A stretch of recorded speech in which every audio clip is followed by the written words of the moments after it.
Boa tarde, pessoal. Eu sou Jacira, do canal Senta que lá vem história. Continuando a história. Eu vou pedir desculpa a vocês porque antes desse vídeo que eu gravei, tem um outro pouco da minha história que eu não lembrava, que eu lembrei agora. Então eu vou contar.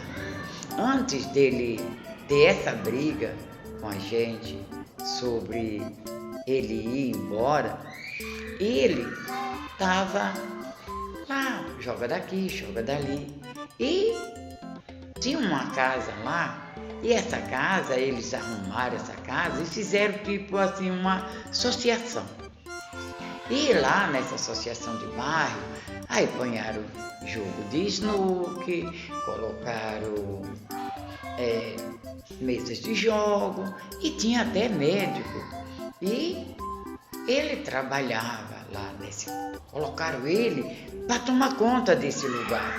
Talvez que o jeito dele ser falante, ser vivido no mundo, e que tinha morado em São Paulo, que tinha morado no Rio, que veio da Paraíba, sabe? Assim, tipo eu que vai pra... Então, colocaram ele para trabalhar lá. E ele ficou trabalhando nessa associação lá de bairro. E ele trabalhando lá, ele trabalhava daqui, e trabalhava dali, e ficou muitos dias, meses, não sei, trabalhando. E volta e meia, ele estava lá, não deixava eu sair do portão, ele ficava na porta olhando para ver se eu estava na rua. Às vezes eu chegava até no portão, ficava lá, e ele dava um jeito de fazia assim com a cabeça para mim entrar, e eu ficava ali, e eu ficava de um lado, e eu ficava do outro, e o tempo foi passando. E um dia eu estou bem tranquila lá em casa, aí chega essa moça que morava também lá em uma das casas da Izinha. E ela falou: Jacira, eu vim falar para você porque não é comigo, mas eu fiquei com raiva. Eu fiquei com raiva porque a Zefinha, ela, toda vez que o Marco tá lá na porta para a pessoa pagar, para entrar, né? Toda vez ela chega e fica lá do lado do Marcos. Fica lá, como se fosse alguma coisa dele. E o Marco deixa você aí trancado e ela fica do lado dele. Aí, falei, mas o que tem? Se ele tá na porta, as pessoas ficam em pé na porta, pra mim, a minha idade é normal. Não é normal. Não é normal. Vá lá pra você ver. Sabe esse povo que gosta de pôr a lenha na fogueira, pra ver o fogo subir? Assim era essa minha amiga. Aí essa minha amiga, tanto ela falava. Aí eu fui. Pentei o cabelo e fui. E quando eu chego lá, perto do Marco, cheguei lá, calada, ele estava em pé, ela estava de um lado e eu fiquei do outro lado dele, ele no meio. Aí ele olhou assim para mim, aí ela falou assim: Jacira, eu nunca pensei que você, eu digo, você nunca pensou que eu pudesse ficar do lado do meu marido? Não, está errado você estar aqui do lado dele, igual eu estou sabendo que todo dia você fica aí na portaria do lado dele. Então, não é novidade a esposa ficar do lado do marido, mas uma pessoa que não é nada dele, gente, ele correu e deixou no vídeo. Ele falou: agora aí vai sair briga. Não saiu briga não. Só isso que eu falei. Falei: não é. Aí ele saiu, eu virei as costas e fui para casa. E o tempo foi passando. Ele todo dia lá, para mim era normal. Todo dia lá, vai para cá, vai para lá, vai para cá. E a vida continuou. E a história que aconteceu dele ir embora para São Paulo não foi essa história de quando a polícia correu atrás dele. Isso aí foi história que aconteceu de vários dias, semana, meses, dele estava jogando, e eu falei essa palavra e a polícia veio atrás dele. Mas não foi por esse motivo que ele foi embora para São Paulo. O motivo foi outro, bem mais sério. E ele ficava lá, eu ficava em casa, e lá na rua que eu morava, o rapaz que eu falei no começo da história, que eu conheci ele aos 14 anos, que eu fiquei 2 anos esperando para namorar com ele, que depois eu só namorei 2 meses com ele, o Aurino, estava lá, sempre estava lá. E um dia, o meu filho de 2 anos, assim, era um domingo à tarde, o meu filho de 2 anos viu o pai, porque era pai, ele não conhecia outro homem. Ele era bebezinho, 6, 7 meses, quando eu fui morar com o Marco. Então ele chamava de pai.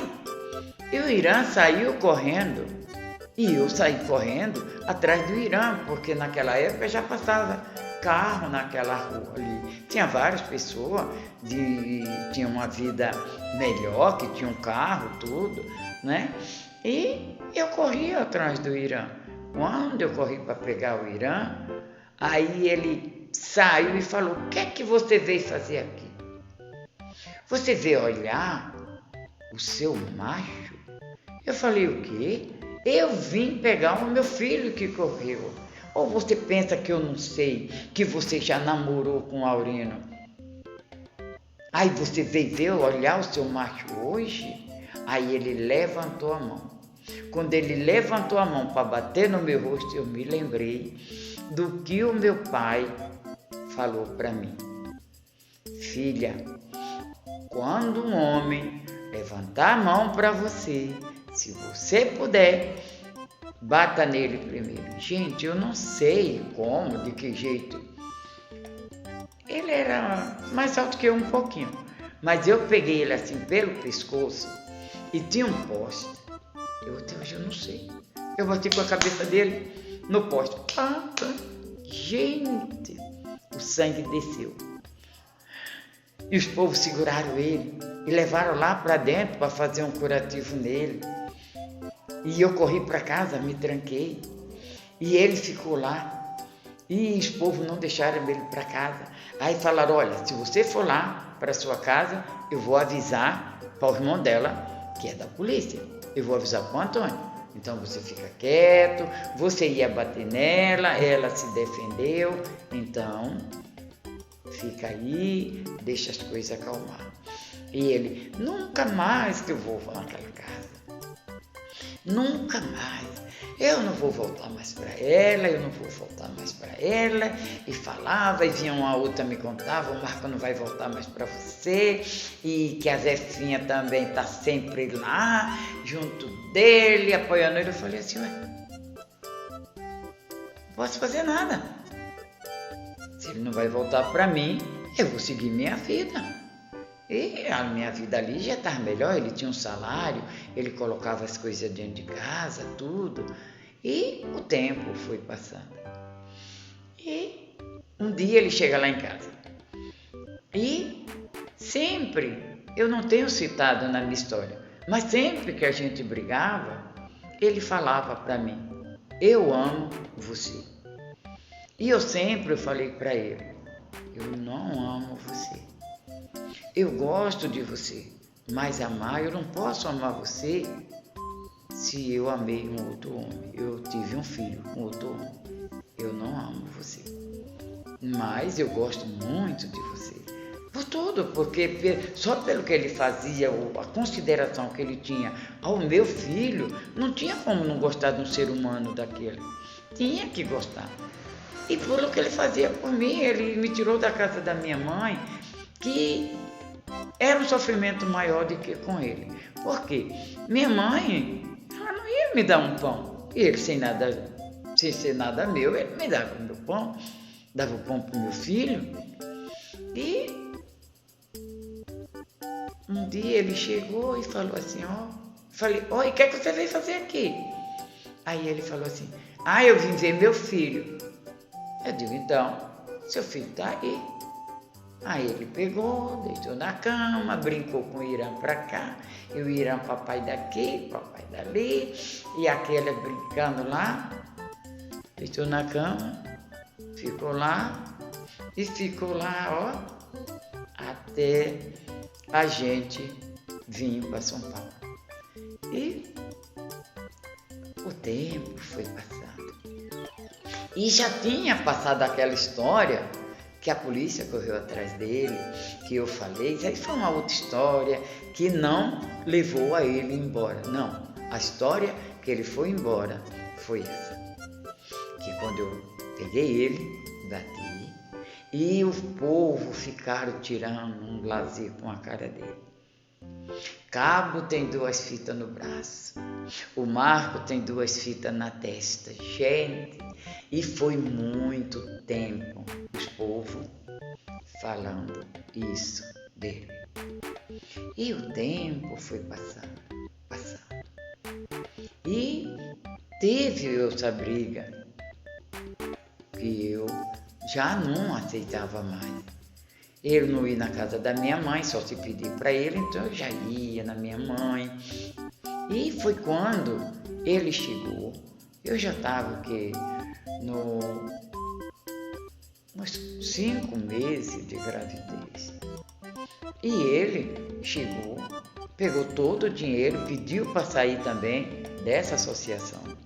Pegou o dinheiro e deixou o dinheiro na caixinha para mim pagar o aluguel.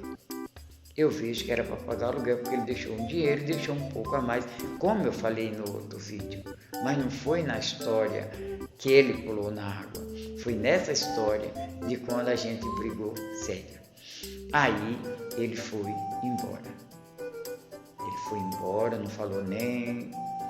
Cheguei em casa, o lugar mais limpo, e eu fiquei ali sozinha.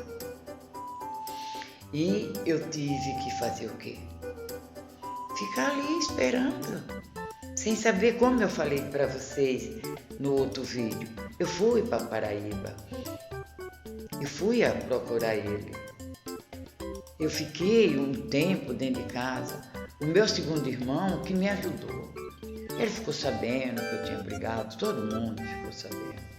E meu irmão foi lá me ver. E meu irmão pegou, fez umas compras para mim, porque eu não tinha nem um pó de café. Meu irmão me ajudou. E o tempo foi passando. E eu lá trabalhando. E eu falei assim, não, eu vou ter que fazer alguma coisa. Foi quando eu fui pegar e fui descarregar o bote de areia. Que eu pedi lá para o colega do meu irmão de trabalho que tirava areia e meu irmão vendia. E eu fiquei lá descarregando aqueles botes de areia muito tempo, muito dias. Para poder o quê? Para poder continuar naquela casa.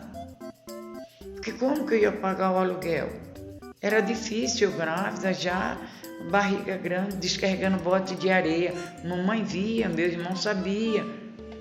Só o meu segundo irmão que falava, minha irmã, pare com isso, procure outra coisa. Então, eu não tinha outra coisa, eu não ia lavar roupa. Eu não sabia lavar roupa, eu sabia passar roupa. Quem ia querer uma pessoa que em vez de passar a roupa fosse dar 2 vincos na calça do marido? Fosse deixar a ponta do colarinho da camisa tudo enrugada. Então, eu cresci trabalhando como um homem, como uma mãe falava, um machão. Era a casa, a água derrubava, eu ia fechar os buracos da casa de taipa, eu ia pescar. Aí a casa caiu, eu ia fazer com meu pai, eu ia podar árvore, eu ia remar barco. Então eu passei a minha vida trabalhando mais serviço assim, falava certo, de homem. E nunca fiquei em casa lavando, passando daqui. Não, Eu até fazia, mas não era o que eu sabia fazer. E eu sei que o tempo foi passando e é mais um pouco da minha história. E eu peço desculpa por eu ter feito, porque pela minha idade eu estou recordando. Às vezes eu lembro uma coisa que passou lá na minha infância. Tem muita coisa da minha infância que eu ainda não contei. Quem sabe, mais para frente, quando a história for terminando, eu volto um pouquinho atrás e conto mais algo da minha infância. Peço que vocês me desculpem, me dê um desconto, como eu falo. Hoje eu falo para meus filhos, gente, menos, pela minha idade eu mereço um desconto nas coisas, que eu esqueço, que eu falo às vezes.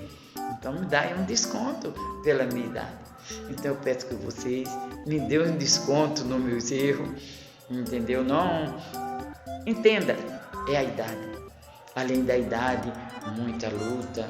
Vocês estão vendo que minha vida não foi fácil, foi de muita luta e sofrimento também.